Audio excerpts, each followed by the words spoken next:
Tashrifning so'nggi kunida ham mamlakatimiz yetakchisi qator uchrashuvlar o'tkazdi. Tafsilotlar muxbirlarimiz reportajida. O'zbekiston Respublikasi Prezidenti Shavkat Mirziyoyevning Amerika Qo'shma Shtatlariga tashrifi birinchi navbatda sharhlanayotgan kunning muhim voqeasiga aylandi.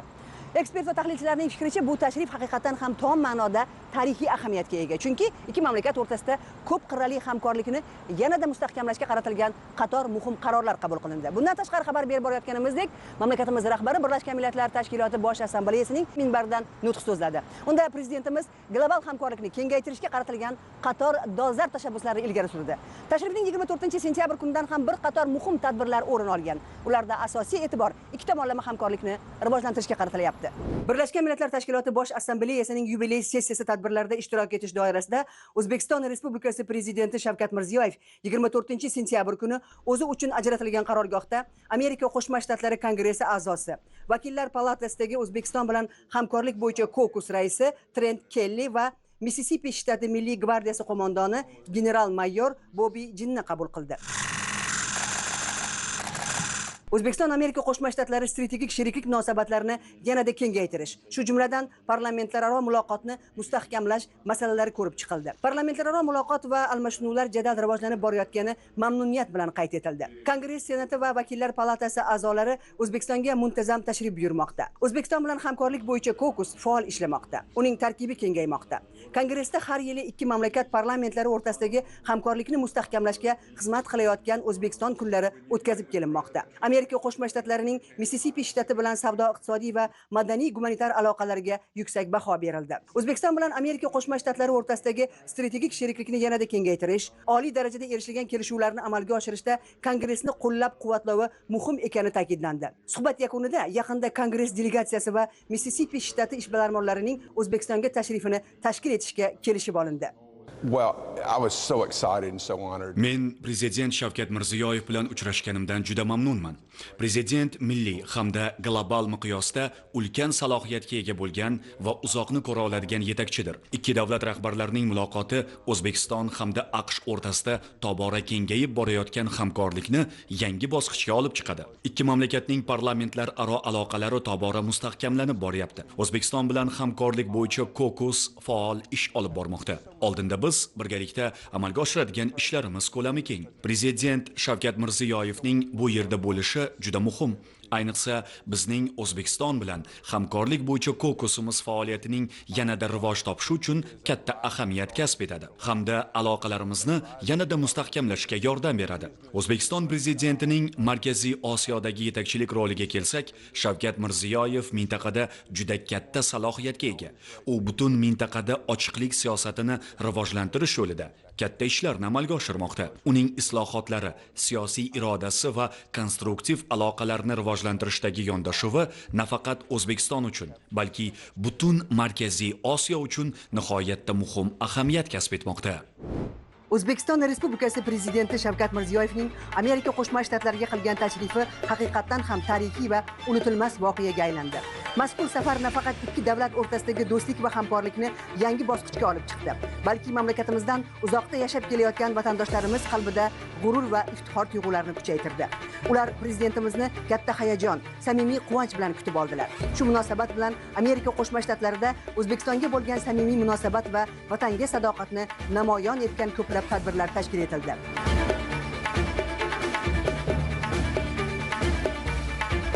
O'zbekiston davlat bayroqlari bilan bezatilgan mana bu mashinalar karvoniga e'tibor bering. Davlat bayroqlari bilan bezatilgan mashinalar shahar ko'chalarida harakatlanib, yurtga bo'lgan mehr va iftixor tuyg'usini yanada kuchaytirdi. Bu tashabbus shuni ko'rsatadiki, masofa va yillar qanchalik uzoq bo'lmasin, o'zbeklar qayerda yashamasin, baribir vatanning bir bo'lagi ekanini his qiladilar va uni obro' e'tibori va nufuzini yanada mustahkamlashga, o'z hissasini qo'shishga doimo tayyor turadilar.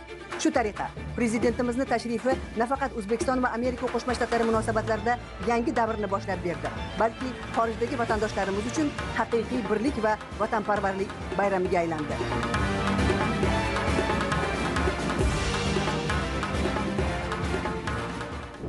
O'zbekiston Respublikasi Prezidenti Shavkat Mirziyoyev Amerika Qo'shma Shtatlariga amaliy tashrifini yakunlar ekan, an'anaga ko'ra ushbu mamlakatda mehnat va istiqomat qilayotgan vatandoshlarimiz, shuningdek Amerika Qo'shma Shtatlarining nufuzli universitetlarida tahsil olayotgan El Yurt Umidi jamg'armasi stipendiyatlari bilan uchrashdi.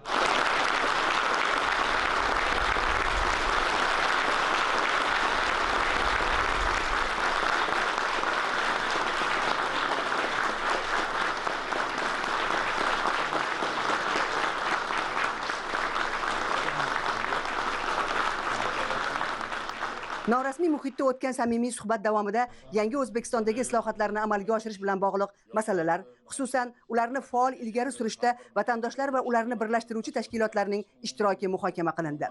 Men sizlar bilan ko'rishishdan juda xursandman. Sizlar boshqalarga nisbatan intilganlaring, o'zlaringda ertangi kunlaringga befarq bo'lmaganlaring, ota-onalaring sizlarga to'g'ri yo'l ko'rsatganlari uchun mana shu katta davlatda ko'p millatli O'zbekiston xalqini vakili bo'lib yuribsizlar. Katta marralarni olib, katta darajalarga yetishga qanot boylaganlaringizni ko'rib, men o'zimga kuch olaman. Millat uchun, mamlakat uchun, xalq uchun nima qilding va seni qadamlaringni xalq qabul qilyaptimi degan savol meni har safar qiynaydi. 7-8 yilda qilgan islohotlarimiz, yangi O'zbekistonda eng quyi pog'onasiga mahallaga tushib, har bir mahallada yoshlar vakil tashkil qilganimiz, tadbirkorlikni rivojlantirganimizni eng katta pirovard maqsadi xalqimning manfaati, xalqimning ertangi kuni bizni qilgan ishlarimizni xalqimiz qabul qilyapti. Sizlar kechagi bilan bugungi farqiga tez borasizlar. Agar e'tibor bergan bo'lsalaring, ikkinchi marta Birlashgan Millatlar Tashkilotida buyuk bobolarimiz islom ma'rifati to'g'risida gapirdim. Buxoriy bobo qayerda bor? Maturidiy, Xorazmiy bobo qayerda bor? Beruniy qayerda bor? Kelgusi yil bosh assambleyada taqdimot o'tkazamiz dedim. Har bir soha bo'yicha, har bir yo'nalish bo'yicha bizni qabul qilgan qarorimiz, farmonimiz, tashabbuslarimiz, diniy ma'rifat, bag'rikenglik bo'yicha ham juda ko'p ishlar qilyapmiz. Meni juda katta tashvishim ayniqsa yoshlarimizni radikalizmdan yiroqroq bo'lishi, islomni buyukligiga, insonparvarligiga, xalqparvarligiga ishontirish 1,5 oydan keyin borsalaring, yangi islom sivilizatsiya markazini ochirishda o'zlaring qatnashasizlar. Bu markazni nima uchun qilyapman? Ulug' merosimizni, buyuk bobolarimiz kimdi biz merosxo'ri ekanligimizni o'sha maskanga kirgan inson ko'rib, ta'zim qilib chiqib ketish uchun qilyapman. Biz yangi O'zbekistonni nima uchun qilyapmiz? O'zbekistonning yoshlari, kelajagi buyuk yoshlar, odamzod qachon o'zini bildirmoqchi bo'ladi? Mehnati bilan. Men har vaqt aytamanki, qayerda uchrashmasam, mehnatimiz bilan hurmat qilishga majbur qilishimiz kerak. Biz dengizdan uzoqroqmiz, lekin 3-4 ta mamlakatdan dengizga borishimiz uchun bitta ko'prik bor. Yoshlarimning bilimi, yoshlarimning ta'limi, fanga bergan e'tiborimiz. U ko'prik 3-4 ta davlatga borishni ham qisqartiradi. Nima? Bitta narsa bilim, ta'lim, ma'lum, ta'lim deb men nimaga gapiraman? Bitta narsa bizning rivojlanishimizga zamin yaratadi. Ma'lumsiz, ta'limsiz, bilimsiz yangi O'zbekistonni qurib bo'lmaydi. Hammalaring xabarlaring bor, 5-sentyabrda Amerikani taklifi bilan Trump janoblari bilan juda mazmunli suhbatimiz bo'lgan edi va u suhbatda aytdiki, albatta uchrashamiz biz. Men O'zbekiston to'g'risida bilar edim-ku, lekin munchaligini bilmasdim dedi. Kecha juda yaxshi uchrashuv bo'ldi. Juda ko'p masalalarda kelishib oldik. Twitterda yozgan narsalarni ham albatta sizlar o'qigansizlar. O'zbek xalqi aytadi va qiladi. Shuni biz ishontirdik. Sizlar bitta narsani bilinglar. Kechagi bo'lgan tarixiy uchrashuvlarimiz ertaga sizlarga ko'p narsaga yo'l ochadi. Dunyoda eng katta iqtisodiyot bo'lgan Amerikada mana o'zlaring ko'rdilaring, biz bilan uchrashgan kompaniyalar menga Trampning oldidagi rahbarlari aytdi, agar bizga dedi Tramp topshiriq bermaganda bunday kompaniya rahbarlarini yig'olarmidik, yo'qmi degan gapni ham aytdi. Ular nima uchun bizga intilayapti? Bizning imkoniyatlarimiz juda katta. Hamkorlarimiz bilan raqobatbardosh qo'shimcha qiymatli mahsulotlarda ishlab chiqsak, albatta bozor topamiz. Bilasizlarmi? Ilmni joriy qildik, qishloq xo'jaligini transformatsiya qildik, klasterlar qildik, manfaatdorlik paydo bo'ldi, raqobat paydo bo'ldi. Hozir O'zbekistonda 80 sentrdan olyapti. Boshqa sohalarda ham mana yaqinda mis konini ochamiz. Boshlaganimizda 72 ming tonna mis ishlab chiqarardik. Hozir biz 158 ming tonna ishlab chiqaramiz. Yaqinda yangi fabrikani ochamiz. Tasavvur qilinglar, 150 ming tonna mis beradi. Lekin biz bu bilan to'xtamasdan MOF 3, MOF 4, MOF 5, MOF 6 ni ham rejalashtiryapmiz. Nimaga bularni sizlarga aytayapman? Bu harakatlarni pirovard maqsadi jonajon vatanimizning kelajagini, farovonligini ta'minlash va albatta bu farovonlikni sizlarsiz qilib bo'lmaydi. Mana kecha o'zlaring ko'rdilaring 22 ta Boeingga shartnoma qildik. Nima uchun qilyapman? Ertaga kelajakda sizlar uchun qilyapman. Shu yo'limiz oson, yo'limiz tez va sifatli bo'lishi uchun har bir tarmoq bo'yicha qaror, farmon, islohotlar va izlanishdamiz. Lekin eng katta yo'nalish yoshlar ishonchi sinmash kerak. Yoshlarda qanoti uzilmash kerak. Yoshlarda ishonchi orqaga qaytish kerak emas. Juda katta tarmoqlarga qadam qo'yyapsizlar. Baralla ishonch bilan shu ishonchni saqlab qolish uchun harakat qilishimiz kerak. Uchrashuvda muvaffaqiyatli tadbirkorlik faoliyatini yo'lga qo'ygan vatandoshlar va yoshlar o'rtasida muloqot maydonini yaratishga qaratilgan vatandoshlarning xalqaro biznes marafoniga start berildi. Ishtirokchilar O'zbekiston va Amerika Qo'shma Shtatlari o'rtasidagi savdo-iqtisodiy, investitsiyaviy, ilmiy va ta'lim aloqalarini kengaytirish va mustahkamlash, milliy iqtisodiyotni ustuvor sohalarga Amerika Qo'shma Shtatlarining ilg'or texnologiyalarini joriy etish, tibbiyot, transport va logistika sohalarida innovatsiyalarni ilgari surish, mamlakatimizda marketplace'larni rivojlantirish bo'yicha o'z takliflarini bildirdilar. Assalomu alaykum, muhtaram prezident. Ismim Farhod Inagambayev. Men Oppenheimer investitsion bankida ijrochi direktorman. Rahbaringiz bilan uchrashdim, xabaringiz bormi? Xabarim bor. Rahbarimiz siz bilan uchrashuvdan keyin juda ham ta'sirlanib, bu yili biz Oppenheimer O'zbekistonda Toshkentda ilk bor o'zini road showini o'tkazish reja qilgan va Toshkentga ilk bor bizning rahbarimiz kelmoqchi shu kuzda. Men Oppenheimerda 10 yildan beri ishlayman, 15 yildan beri Wall Streetdaman. O'tgan kunda uchrashuvdan keyin muhtaram prezident, dunyo fond bozorlari katta o'zgarishlar bo'lib ketdi. Boeing aksiyalari 2,5% dunyo bozorlarida ko'tarilib ketdi. Men aytganimdek 10 yildan beri moliyaviy bozorda ishlaymiz. O'zbekiston oldin moliyaviy investitsion kartada bo'lmagan.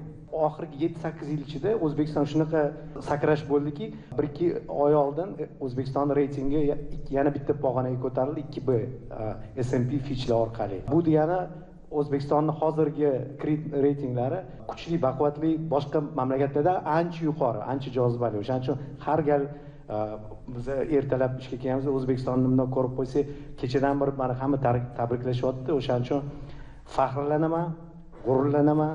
Vatanimiz bilan siz qilayotgan reformalar bilan rejalashtirganman. O'zbekistonda Wall Street Toshkent Kapital bozorlar akademiyasini amerikalik meni kasbdoshlarim, qolaversa meni Oppenheimerdagi kasbdoshlarim ham shuni qo'llab-quvvatlayapti.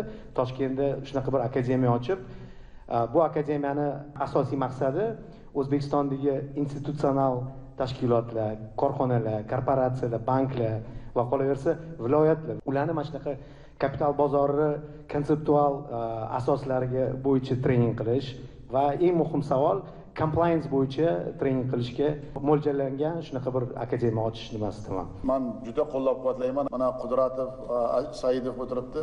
Borgandan Farhod bilan telefonlashib, yaxshi kelayotgan binoni 10 yilgacha bularga bir yengillik nuqtai nazaridan o'zlarini ixtiyoriga berib, qarorlari bilan shu Qo'chqorovning tizimini odamlari mas'ul va javobgar bo'lib, bugungi uchrashuvimizga birinchi topshiriq deb yozilgan shuni. Farhodjon o'zi borib, o'zi bosh bo'lib, ana shu ishni qiladi va kelajak uchrashuvimizda bu akademiyadan chiqqan bolalar ham uchrashuvda qatnashsa, men sizlardan minnatdor bo'laman. Assalomu alaykum, hurmatli prezident.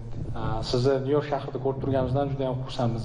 Mukofatlar muborak bo'lsin. Rahmat, rahmat. Muloqotlarimizdan keyin men ko'zingizdagi jo'shqinlikni ko'rib, o'zimni taklif bilan mukofotni berdim. Nimaga desangiz, hamma o'tirganlarga bir o'rnak bo'lish kerak. Jo'shqinlikdan natija bo'ladi, manfaat ham bo'ladi. Albatta, shunga mos ravishda biz ham shunga loyiq inson bo'lishga harakat qilyapmiz. Avgust oyida uchrashganimizda Amerikaning ikkita joyida, Sen-Luis shahrida va Nyu-York shahrida ko'rgazma uylar ochish bo'yicha topshiriq bo'lgandi. 2 hafta oldin Andijon hokimi keldilar. Ular bilan birgalikda uchrashuv o'tkazgan holatda Sen-Luis shahrida biz ko'rgazma uyini ochdik.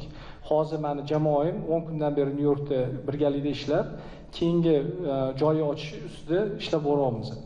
Bundan tashqari 27-sentyabrga VRAP sertifikatsiyasi bo'yicha vitse-prezidentni Hongwei xonimlarni jo'natyapmiz O'zbekistonga. 3-oktyabrda ular Andijon shahrida bo'ladilar. Undan tashqari bizning korxonamiz hozirgi kunda O'zbekistonda TIM universiteti bilan birgalikda hamkorlik qilib 10 ta o'quvchidan ayrilgan talabalarga 4 yil davomida grant ajratdik.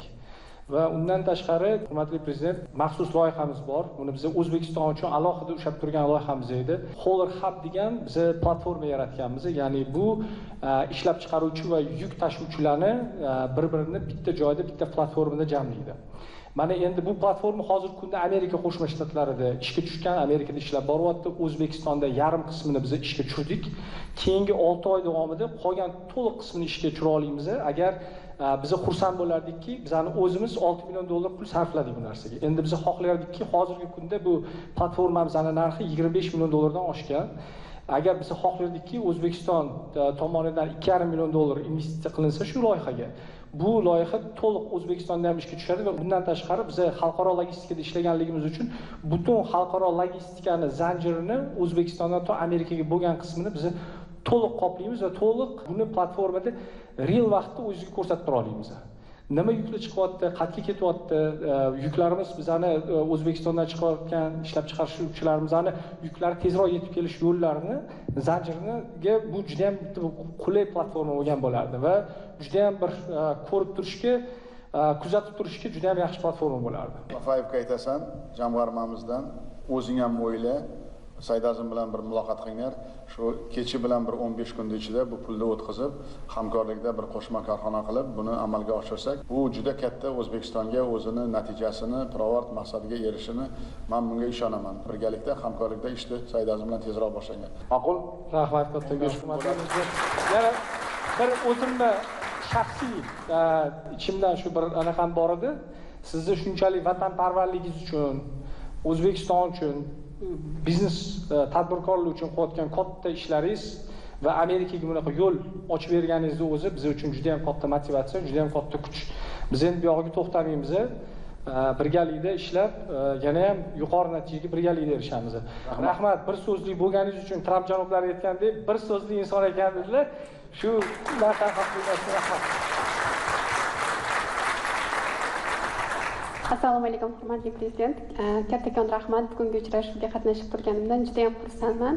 Yaqinda biz O'zbekistonga 2 oy bo'lib qaytdik. Aynan saraton kasalliklari markazi va bolalar saraton kasalliklari markazida bo'ldik. Avvalambor birinchi sizga tashakkurim. Hozirgi kunda yangi saraton markazi ochilgan, Toshkentda ko'rdik. Juda ham hayratda qoldik. Garvarddan borgan biz 7 vrachimiz bilan shu narsaga guvoh bo'ldikki, eski saraton markazi va yangi qurilganligini taqqoslab guvoh bo'ldikki, qanaqa keng sharoit, qanaqa o'zgarishlar borligini va hattoki mana bilmadim, hozir Amerikada biz ko'rmadik. Aynan saraton bolalar markazida mehrli maktab ochilgan. Bolajonlarni saraton kasalligida davolanish vaqtida maktabdan qoldirmaslik uchun ularga shunaqa keng sharoit yaratilgan ekan. Hatto o'sha mehrli maktabda ham bo'lib qaytdik. Bu juda ham olib borayotgan islohotlaringizga kattakon rahmat. Taklifim asosan hozir O'zbekistonda kattalar saratoni kasalligi bo'yicha ayollarda ko'krak sut bez saratoniga skrining joriy etilgan va shu ilmiy tadqiqot 2 oylik ilmiy tadqiqotda shuni guvoh bo'ldikki, qani endi erkaklar saraton kasalliklari uchun ham skrining joriy qilsak, ayniqsa prostata va yo'g'on ichak saratoni bo'yicha hali skrining joriy etilmagan. Meni taklifim aynan erkaklarda prostata va kolon kanser, ya'ni yo'g'on ichak saratoni bo'yicha skriningni tashkil qilsak va bu narsani biz kattalar, ya'ni Respublika saraton markazi bilan birgalikda shartnomaga qo'l qo'ydik. Aynan birinchi skriningni Andijonda boshlamoqchimiz. Birinchi skriningimiz Xonobodda bo'lmoqchi va quvonchli xabar, biz grant yutdik. Garvarddan grant ajratadigan bo'lishdi. Bu skriningga sizdan taklifim, agar imkoni bo'lsa, Sog'liqni saqlash vazirligi bilan birgalikda komanda tuzib skrining bo'yicha mutaxassislarni o'qitish. Chunki bizda mutaxassislarimiz onkoradiologiya bo'yicha hali bunaqa ta'lim, alohida ta'lim kiritilmagan. Shu narsani kiritish va ikkinchi qismi bu biz skrining o'tkazayotganimizda aynan mobil skrininglarni erkaklar uchun ham chetki qishloqlarga tashkil qilsak, shu narsa bo'yicha yordam bera olsangiz. Kattakon rahmat. Rahmat sizga. Bu eng og'ir nuqtalarimizdan biri. Agar sizlar ichkaridan bu masalalarni bir qandaydir bizga hamroh bo'lib birgalikda qilsak, men o'ylayman bu xalqimizni manfaati uchun Tashqi ishlar vazirimiz Xudoyorov bilan gaplashib, siz bilan muloqot billa qilib harakat qilamiz. Rahmat kattakon. Assalomu alaykum, hurmatli prezident. Andijonda Marhamat tumanida qishlog'idanman. Amerikada 10 yil bo'ldi, shu yerda ishlayapmiz. Bu yerga kelganimizda boshida idish yuvdik, polardik, mehnat qildik, 2-3 ta ishlarda ishladik. Mana hozir o'zimizni mehnatlarimiz bilan shu yerda biznes qila olyapmiz. Endi Amerikadagi jamiyatimiz juda ham yosh, yangi. Endi oyoqqa turdik. Sizni mana siyosatingizni qilayotgan ishlaringizni eshitib, bu yerda biz birlashdik, oldin bir-birimizni tanimas edik ko'pchilik. Mana hozir ichimizda bor tuyg'u, vatanparvarlik hammamiz ichimizda bor, lekin boshqa tuyg'u, qanday qilib biz ham yordam bera olsak degan tuyg'ular paydo bo'ldi. Bu juda ulug' tuyg'u, o'zini odam juda xursand, yaxshi his qilar ekan. Hozirgi kunda biz mana shu ozgina o'zimiz tumanimizga yordamimiz bo'lsin deb biz IT park quryapmiz, qurilyapti, yaqinda bitadi. Salkam 15 million dollarga yaqin investitsiya kirityapmiz. U yerda planimiz mana shu robototexnika, muhandislik hamda mana shu sun'iy intellekt bilan ishlaydigan yoshlarga olib kirish, motivatsiya berish. Mana kuni kecha tuman viloyat hokimi, shu tumandagi biznesmenlar hammasi keldi, birgaligida uchrashdik. Shu yerdagi yurtdoshlarimiz bilan hospitallarga bordik. Hozir O'zbekistonda o'sha joyimizda biz hamshiralarni tayyorlash, doktorlarni tayyorlashga bu yerdagi vatandoshlarimizni jalb qilgan holatda 50 million dollarlik loyiha ustida ishlayapmizki, biz o'zimizdan hissa qo'shaylik degan holatda ichimizdan yonib chiqib shu narsalarni olib kelyapmizki, qanday bo'lsa ham biz yordam beraylikki shu siyosatimizga. Bu yerda ham mana shu ichki kichkina mikro iqlimda yaxshi bilim, yaxshi ilm, yaxshi hayot, shu narsaga biz o'zimizni hissamizni qo'shishimiz kelyapti. Shuning uchun bir o'zimni minnatdorchiligimni bildirmoqchi edim. Hozirgi kelganingizni o'zi bitta menga emas, hammamizga, vatanimiz uchun, o'zimizni istiqbolimiz, yoshlarimiz uchun o'zimizni jonimizni qurbon qilib ishlaymiz deb o'ylayman. Shu rahmat kattakon. Rahmat. Hozirda dunyoning top 30 universitetiga kiruvchi New York universitetida xalqaro huquq va arbitraj sohasida tahsil olaman. Bir paytlar menga orzu bo'lgan universitetda o'qishimni asosiy sababchisi, asosiy faktori albatta bu siz. Yoshlarga qaratilgan siyosatingiz, bizga bergan e'tibor, ishonch, g'amxo'rlik va mehribonchiligingiz. Va shu sababli men hozir shu Amerikaning New York shahrida dunyoning eng yaxshi universitetlaridan birida o'qiyapman va shuning uchun sizga alohida minnatdorchiligimni bildirmoqchiman. 2025-yil birinchi tanlov natijalariga ko'ra yosh qiz va ayol stipendiyatlarimiz ulushi 8% dan 25% gacha yetib keldi. Men kecha ham Birlashgan Millatlar Tashkilotining minbaridan turib aytdimki, boshlaganimizda 9% edi oliy ta'limga qamrov. Hozir 42% ga yetdik. Bu aytish oson bu raqamlarni. Mening ma'ruzamda xalqimning manfaati uchun, tinchligi uchun, sog'lig'i uchun, kelajagi uchun gapirdim bu gaplar. Oliy ta'limdagi bo'lgan bizning yoshlarimiz o'qishini 53% ni qizlar tashkil qiladi.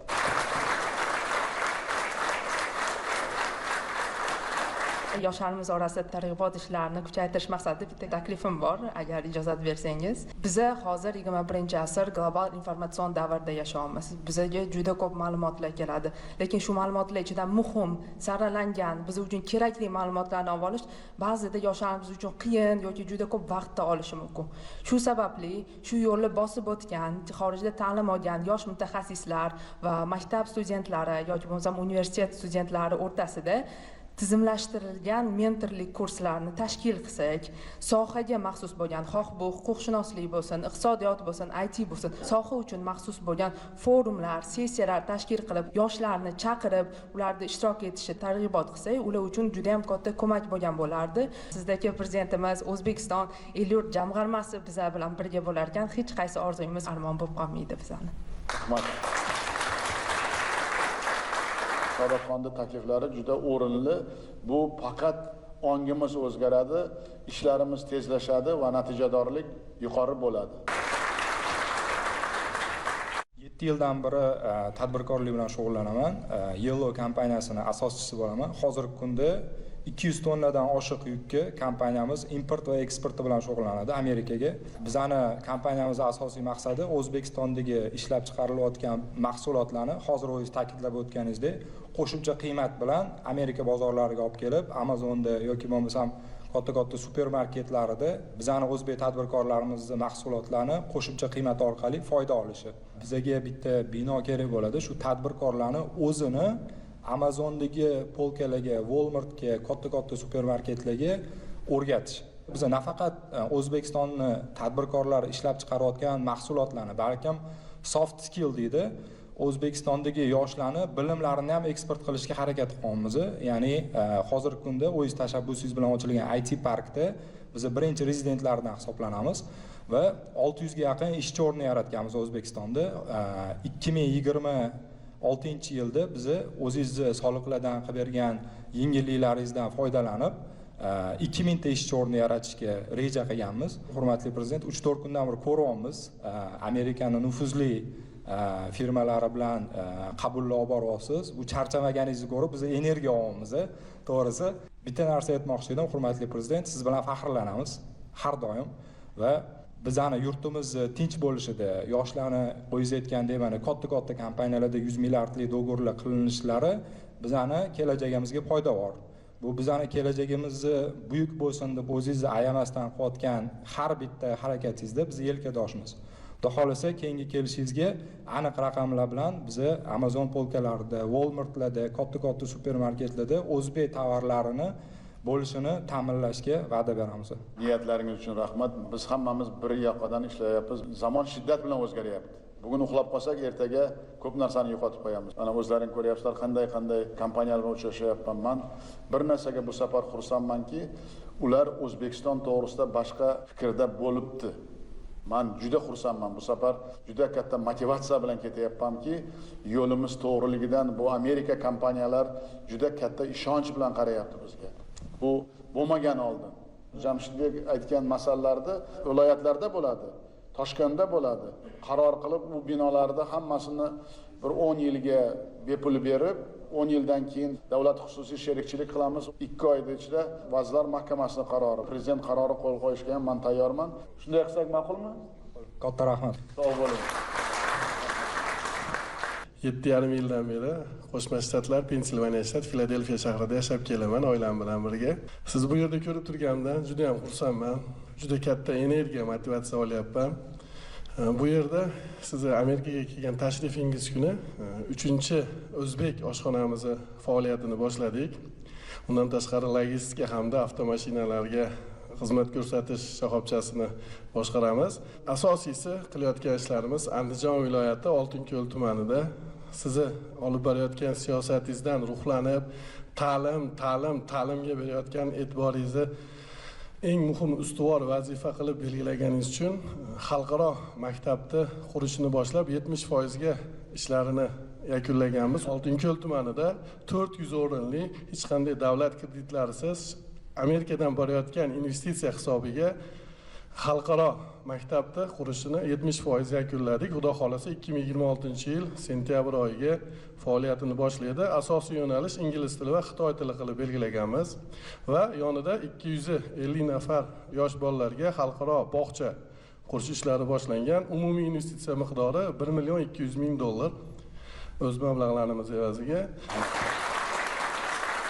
Juda ham biz yoshlar xursandmiz. Men o'zim tadbirkorman. Hozirda Toshkentda 300 dan ziyod dispetcherlarimiz o'tiradi.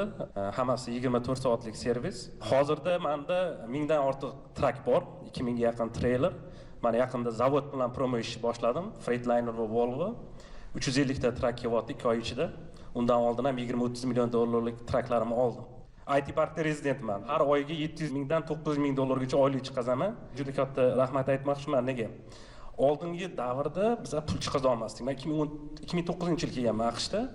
Lekin sizni yangi siyosatingiz, yangi O'zbekiston sistemi ishga tushgandan keyin ishoning, hozir men 900 ming dollar o'tkazish uchun bir dona knopkani bossam bo'ldi. Har oyda IT park o'zi chiqazib, hech qanaqa naqd pul ishlanmaydi. Soliqlar avtomatik hisoblanadi. Yoshlarimizni hisobiga avtomatik tarzda o'tkaziladi. Sizga shu qilgan yordamlaringiz uchun IT park rahbarlariga juda katta rahmat aytaman. Bizlar uchun bu hayolimizga kelmagan sistemada.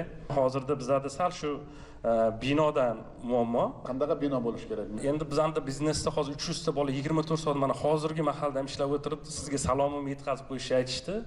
Markazroqdan bo'lgani yaxshi. Nimaga? Chunki bolalarda kechqurun uxlamaydi-da. Kechqurun uyquni o'rni boshqa-yu baribir. Tezroq shu uyga yetib, yana ishga qaytib kelsa, menda unumdorlik oshadi-da. Agar bir yer bo'lsa yoki bo'lmasam auksionga chiqadigan joy bo'lsa, men tayyorman, investitsiya qilishga ham tayyorman. Albatta qarorga kirgizinglar, iloji boricha tezlashtirib beringlar. Rahmat katta, hurmatli prezident. Assalomu alaykum. Siz bilan uchrashayotganimizda barchamiz xursandmiz. Biza betdagi vatandoshlar yurtdan tashqarida faoliyat yuritsak ham, yurtimizda bo'layotgan yangiliklarni har doim katta qiziqish bilan kuzatib boramiz. 2 yil oldingi uchrashuv davomida sizga ta'lim sohasida qilinayotgan islohotlar uchun, xususan ustozlarni, muallimlarni obro'sini oshirayotganligingiz, keyin sifatli ta'limni davlat siyosatiga ko'targanligingiz uchun bir pedagog olim sifatida rahmat degandim. 2 yil o'tgandan keyin ta'lim sohasida qilinayotgan barcha yangiliklarni o'zimiz ko'ryapmiz. Yarim yilcha oldin Abu Dabida o'zbek yoshlarini bir qator davlat rahbarlari orasida mukofotlanganini ko'rish, keyin sizni o'sha yerda g'ururlanib o'tirganingizni ko'rish, bu nafaqat bizani g'ururlantirdi, balki o'zbek kim ekanligini yana bir bor hammaga eslatib qo'ydi. O'zim tarixchi manbashunosman.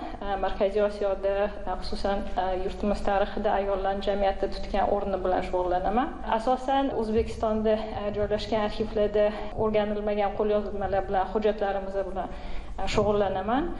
Tarixchi olim sifatida meni juda xursand qilgan narsa bu Islom sivilizatsiya markazini tashkil etganingiz. Chunki o'zim Xastimomga yaqin Qoraqamishda katta bo'lganman. Men uchun bundan ham juda qanaqadir menga boshqacha ta'sir qildi.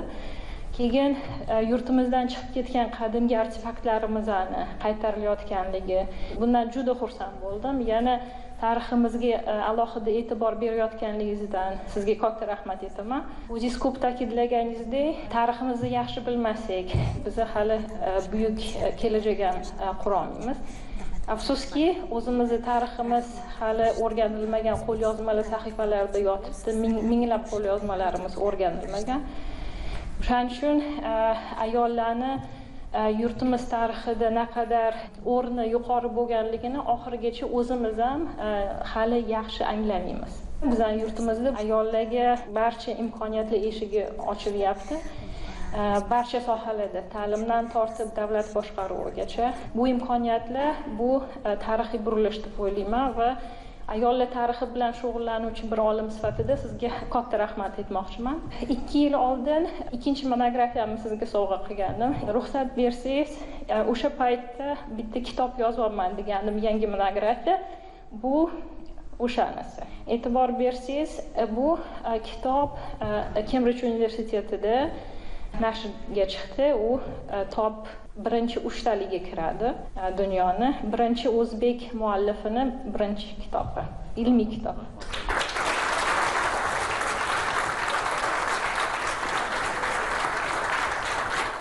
Assalomu alaykum. Hurmatli prezident janob oliylari. Hurmatli prezident, bundan 2 yil avvalgi uchrashuvimizda mahalla USA bilan Amerikadagi O'zbekistonliklar jamiyati bilan vatandoshlar bilan bo'ladigan aloqalarni yo'lga qo'yish to'g'risida ko'rsatmalar bergandingiz. Mana 2 yil ichida biz O'zbekiston tomonidan juda ko'p o'zimizga nisbatan e'tiborni his qildik.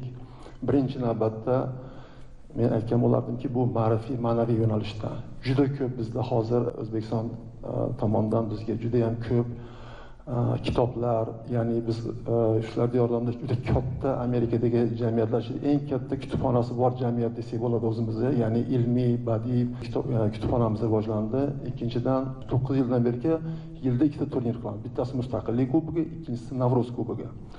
Turnirlarimizda 10dan oshiq 12 ta shtatlardan 18 ta jamoa keladi. Ya'ni u qirg'oqdan bu qirg'oqqacha. O'zbekistonda asosiy ko'prigi bu yoshlarimiz. Ya'ni yoshlarimiz berayotgan ta'lim to'g'risidagi shuni davomi o'laroq biz mana Nyu-Yorkda mahalla yuz jamiyati qoshida Ziyorat akademiyasini ochganmiz. Ya'ni bizni akademiyamizda bir 8 dan ortiq fanlar bor. Bolalarimiz hozir bu yo'nalishlarda natijalar ko'rsatishyapti. Asosiy niyat shundan iboratki, bu iltimos bizni Nyu-Yorkliklardan iltimos qilib, ya'ni mana ko'p bizni O'zbekistondan keladigan delegatsiyalar bor, rasmiylarimiz bor. Shular kelgan paytda bizda shu muloqotimiz, biz hozirgi joyimiz sal kichkinalik qilyapti bizni. Shunga shu Nyu-York shahri katta hab bo'lganligi uchun, O'zbekistondan to'g'ri aviaqatnov bergi bo'lganligi uchun Nyu-York shahrida bir O'zbekiston uyini ochish bo'yicha agar shu O'zbekiston uyini ochadigan bo'lsak, bu yerda qaysidir bir 3-4 etajli hozir biz realtorimiz ishlayapti bu yo'nalishda.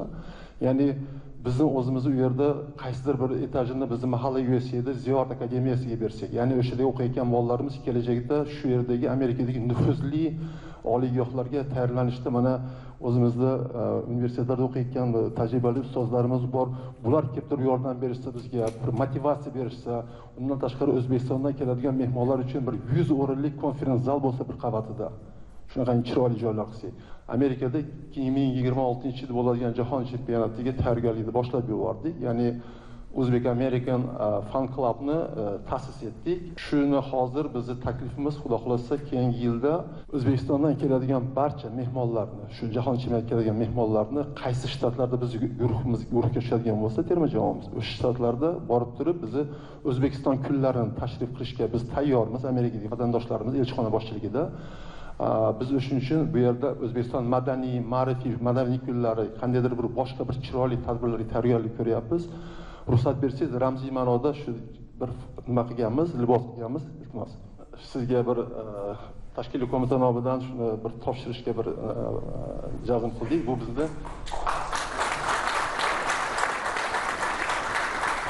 Tashqi ishlar vazirimiz yozib olsin, shoshilmasdan bir yaxshi loyiha qilaylik. Bu juda to'g'ri taklif, o'zbekona bo'lish kerak. Madaniyatimizga munosib bo'lish kerak. Iloji boricha buni tezlashtirishimiz kerak. Kelajak yoshlar buni eslab yuradi. Assalomu alaykum, hurmatli Shavkat Mirmanch. Noyabr oyida O'zbekistonga borgan paytimda men hujjatlikni o'qimoqchiman, ham o'zbek tili, ham ingliz tilida. O'zbekiston futbol tarixi. Chunki o'zidan jahon chempionatiga bizni jamoamiz kelib qolgani yo'q. Qay tarzda mana shu jarayon bo'lganligi, bizni afsonaviy futbolchilarni yiqqan holda ular bilan suhbatlar o'tkazib, o'zbek tili va ingliz tilida. O'zbek tili bu sizga bergan topshirig'ingiz aynan milliy kontent, ingliz tilida ham qilishimiz shart, chunki men Yevropada yaqinda bo'lib, o'z kitobim taqdimotlarida Yevropada, Amerikada tug'ilgan o'zbeklar bilan gaplashdim. Ba'zi birlari o'zbek tilini biladi, ba'zi birlari bilmaydi. Lekin biz hamma narsani, mana shu ma'lumotlarni hammasiga yetkazib borishimiz shart. Shuning uchun ham aynan o'sha milliy kontentga e'tiboringizni qaratganingiz uchun katta rahmat. Men butun dunyoda shu kungacha 52 ta davlatda bo'lgan bo'lsam, u yerda super muvaffaqiyatli o'zbeklar bilan tanishib, ulardan intervyular olaman, o'z kanalimga joylayman. Ularning hammasidan sizga bir xabar bor. Ular sizdan minnatdor. Chunki ular bemalol chet elda yurishibdi, yashashyapti, chunki ularning oilalari O'zbekistonda tinch, sog'lom va sizni olib borayotgan siyosatingiz, amalga oshirayotgan islohotlaringizni natijasi bo'lganligi uchun ham ular bemalol xohlagan davlatida yashab, katta muvaffaqiyatlarga erishyapti. Milliy kontent deganingiz menga juda, bilasizmi, armonlarimda amalga oshishidan dalolat beradi. Shuning uchun albatta konsepsiyangizni mana elchiga ham topshiriq, tashqi ishlar vazirimizga ham topshiriq. Sizga nima ko'mak kerak bo'lsa, bir oyda ichida o'ylab bular bir doimiy bir qandaydir platformani qilib va futbol tarixini yozish nuqtai nazardan biz ko'makdosh bo'laylik. Har bir viloyatda akademiya ochganimiz va respublikada Toshkentda biz juda chiroyli bir borganingizda bu tarix bo'yicha o'sha akademiyani ko'rib, mana yangi sport shaharchasi qurdik.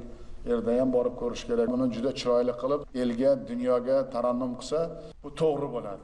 Hurmatli prezident, men Gulxumar Jaxslikova, hozirda Eliot Umida stipendiantiman hamda AQShning Nyu-York shtatida joylashgan Stony Brook universitetining jurnalistika yo'nalishi bo'yicha 2-bosqich talabasiman.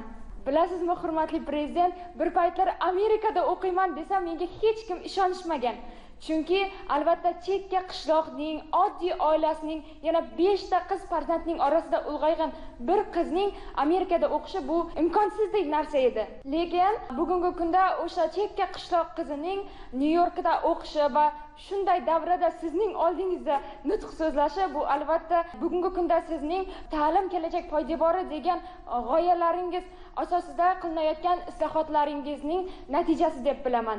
O'tgan hafta shu jurnalistika bitta professorimga Eliot Umida haqida aytganimda dars jarayonida gap ketuvdi. Juda ham hayron qolgan. Shunaqangi ham mamlakat bormi? Hamma narsasini, hattoki ichib yeyishni, bu yoqqa kelish ketishingizni qoplab beradigan mamlakat bormi? Sen bu haqida albatta universitetimizning universitetining jurnaliga maqola yozishim kerak deb menga tayinladi va uni men kecha yozib topshirdim. Xudo xohlasa keyingi hafta shu el yurt umidi va O'zbekistondagi yoshlarga berilayotgan imkoniyatlar haqida Amerikaning o'zimizning universitetdagi jurnalda maqola chop etiladi.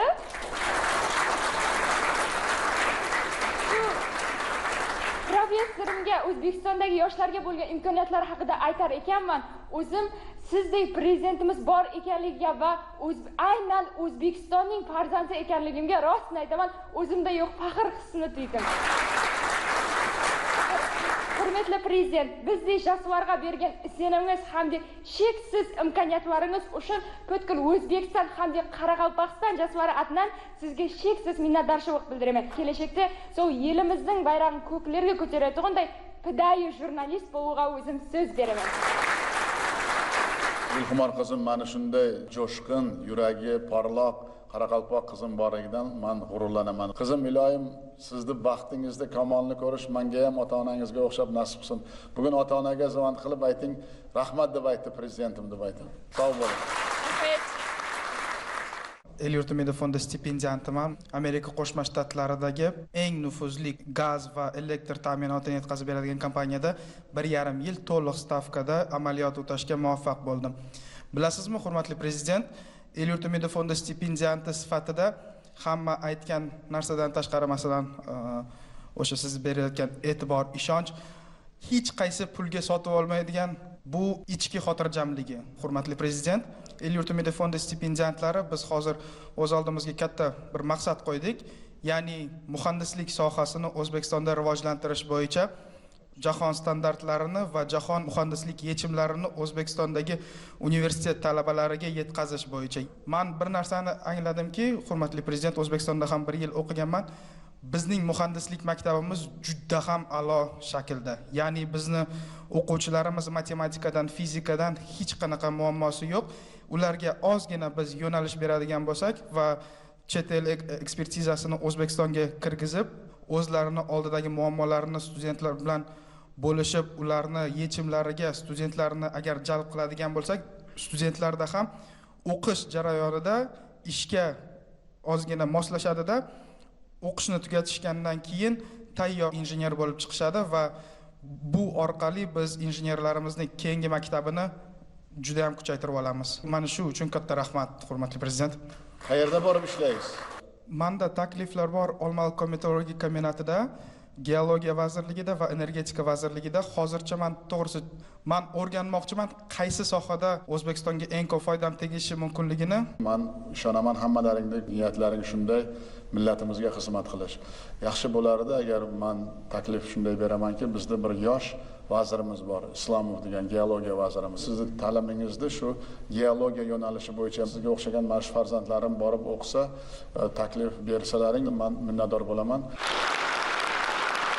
Davlatimiz rahbari yig'ilganlarga vatanimiz taraqqiyotiga qo'shayotgan hissasi uchun minnatdorlik bildirib, aytilgan barcha taklif va tashabbuslar mamlakatimiz vazirlik va idoralar tomonidan puxta o'rganib chiqilishi, eng istiqbollilari esa amaliyotga tatbiq etilishini ta'kidladi.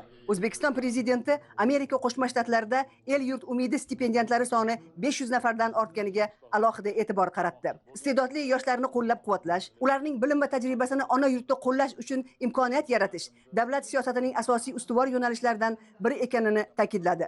Prezident Shavkat Mirziyoyev talabalarga o'qishda va kelgusidagi kasbiy faoliyatida muvaffaqiyatlar tilab, davlatimiz yoshlarning tashabbuslariga doimo ochiqligi va ularni har tomonlama qo'llab-quvvatlashga tayyor ekanligini ta'kidladi. Sizlarning gaplaringni eshitib, men o'zimga kuch olaman. Biz Amerikani yangicha kashf etdik. Amerika rahbariyatini yangi O'zbekistonga ishonchini ko'rib ketyapmiz. Bu albatta sizlarga ham poydevor.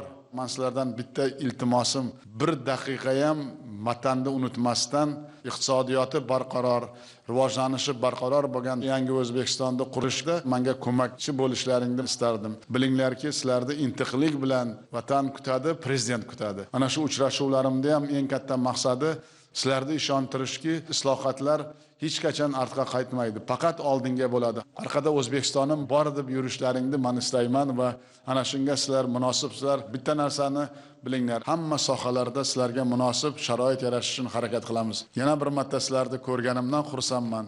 Yonib turgan ko'zlaring menga kuch-qudrat berdi. Ilohim kamollaringda sizlarda ota-onalaringga o'xshab menga ham ko'rish nasib qilsin. Sog' omon bo'linglar.